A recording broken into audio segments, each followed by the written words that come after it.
কি দোষ ছিল ওর? কাল ওর 25 তারিখ জন্মদিন, 25তম। ওরা আমার ছেলেকে খুন করলো। দেখুন, আমাদের কিছু করার নেই, এটা পুরোপুরি সুসাইড কেস। র্যাগিং তো মনে হচ্ছে না কোনোভাবেই।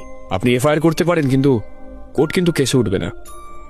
আপনি কি বলছেন বাবু? এ আপনি কি করলেন স্যার? স্যার, আপনি স্পষ্ট জানেন ওনার ছেলেকে র্যাগিং করেছে, আপনি কোনো স্টেপ নিচ্ছেন না কেন? আমার উপর চেঁচাচ্ছিস কেন? তুই ভালো মতন জেনিস আমাদের হাত বাঁধা, আর তুই কনস্টেবল ভুলে যাস না।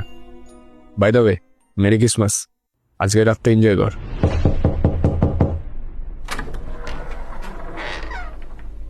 আমি সান্টা আপনার জন্য আর আপনার ছেলের জন্য কিছু গিফট নিয়ে এসেছি।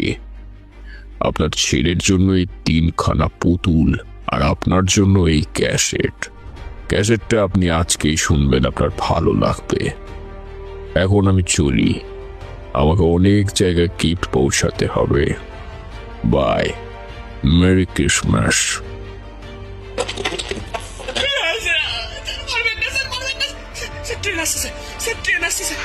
আরো চিল্লা, চিল্লিয়ে চিল্লিয়ে যা, শুনতে পাবে না আজকে রাতে তোদের গলা।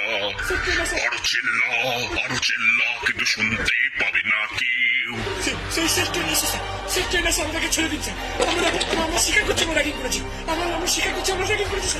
রাস্তার কুকুর ডাকছে যেন আজকে ঘেউ ঘেউ। স্যার, আমাদেরকে ছেড়ে দিন, স্যার, আমাদেরকে ছেড়ে দিন, স্যার, ট্রেন আসছে, স্যার, ট্রেন আসছে।